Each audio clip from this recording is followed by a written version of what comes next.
Blackberry. So, reviews of the Blackberry uh, tablet, the Playbook. The name was escaping me there for a second. The Blackberry Playbook. Where do I start? So basically, Research in Motion decided to start from the ground up. They started with a new platform, QNX. It's a brand new operating system, unlike anything they've done before. And part of that, there are some advantages to that. Having a clean slate, you can start, from scratch and rectify all your past sins. One of my biggest critiques of RIM has been the fact that, their phones are supposed to be like the king of emailing phones. If you're a heavy messaging person, you're supposed to love Blackberries. One thing Blackberries lack: IMAP support. So people who don't, there are three main protocols for email. POP3, which is a very 1990s technology. Exchange, which is made popular by Microsoft. And then IMAP. IMAP for me is the best. I like Exchange, basically works like IMAP. So for all intents and purposes, it's basically Exchange mail for everybody else. So if you don't want to pay licensing fees, IMAP does a really good job. It kind of does the same thing. POP3 just downloads email messages that are new on the server. IMAP keeps your stuff in sync. So if you've got, say, a MacBook Pro and an iPad and a iPhone, I'm an Apple guy, so that would be my ecosystem. Your email stays consistent on all of them, just like on Exchange. So if you move a message, it moves on all devices. You don't have to worry about, is one of my emails on one device, is it on another? And RIM doesn't have support for IMAP.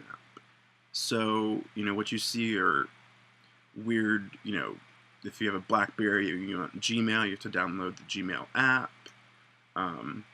Or sometimes you can set up stuff as like an Exchange account, but basically, it's a standard. It's one of the three email standards, and RIM doesn't support that. And, I don't care. They don't have the best devices or the best app ecosystem, but even if they did, on principle, I don't think I could purchase a Blackberry knowing that they haven't adopted basic technology. So that's a problem. And they've actually done worse with the Playbook. The Playbook, it's a 7-inch tablet. It's going on sale for the same price as the iPad. So, for those of you that are keeping count, that's 3 inches less screen size diagonally, and same price. So that's a little bit of a problem. And then, so the whole Blackberry is like the super messaging and client or business solution. The Playbook is launching without an email app and without a calendar app. So, how many business users do you know that would purchase an electronic device for $500 that doesn't do email or doesn't do calendar? That's pretty basic.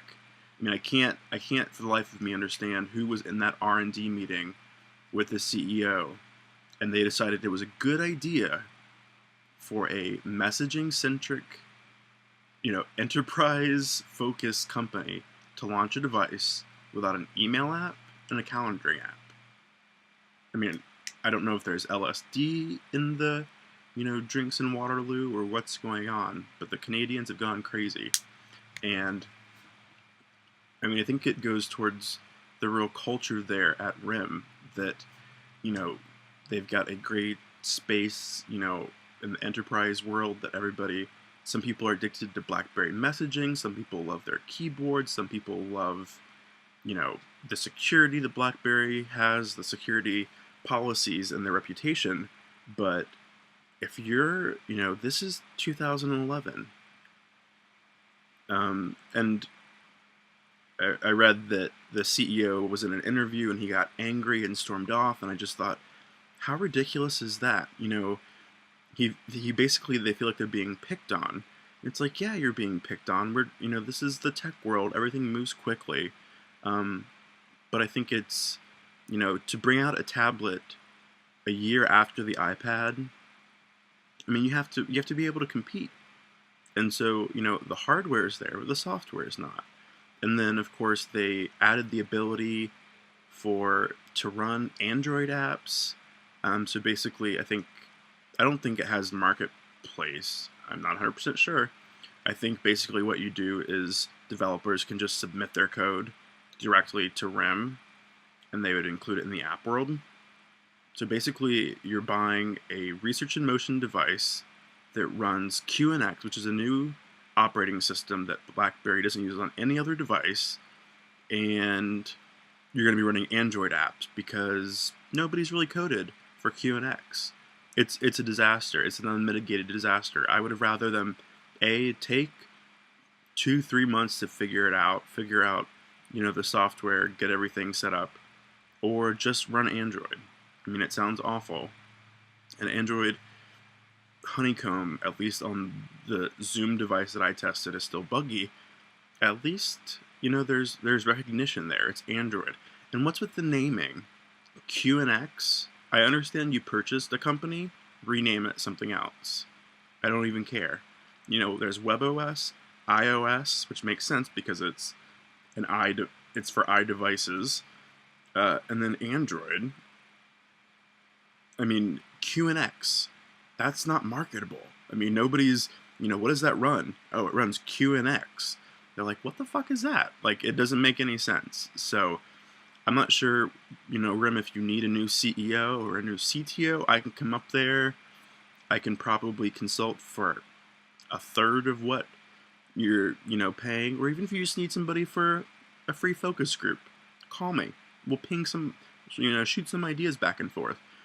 But at this stage, to be, this far behind, it was funny. I was reading an editorial on Engadget, and the guy was saying, I'm addicted to Blackberry messaging, which I don't understand. I don't know why you wouldn't just, what's wrong with text messaging or email. But anyways, he was like, I'm addicted to BBM, so I can't leave it. But I only carry a Blackberry around for BBM, and I have an iPhone for everything else. And people don't want to carry two devices that duplicate 99% of the functionality. Especially not when the device they're having to carry around is the one that doesn't do everything. I mean, it's okay if it's like they're similar or they both do different things, but when one does everything pretty much, that's a problem. So, research in motion, get your act together, because right now you're floundering. And the last big piece of tech news was Android related. If you have a DROID X on Verizon, you should be getting the Gingerbread update soon. Some people have reported it's a silent update, so you won't actually see it downloading. You'll get a message that says, updates are ready to install. Click to restart your phone. Go ahead and do that, and away you go. But that's it for now. Oh, and I can slam Apple to finish the podcast, TechCast off. They need to work on their distribution, because they did the iPad launch different than every other launch. And somebody pointed out, Apple tries to keep, word of mouth going high and, create demand.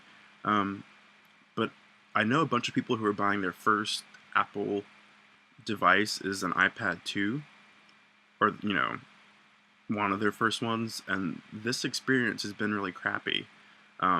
I would almost rather them see, I was laughing with somebody, I said, why didn't they just give all their allotment to Amazon and let Amazon handle delivery? Because Amazon is great, with free 2-day shipping for Prime members, and it would have been great. Or the alternative would have been an all online ordering system, or at least for like the first 2 months or whatever, so that people aren't having to wait outside malls at 6 a.m.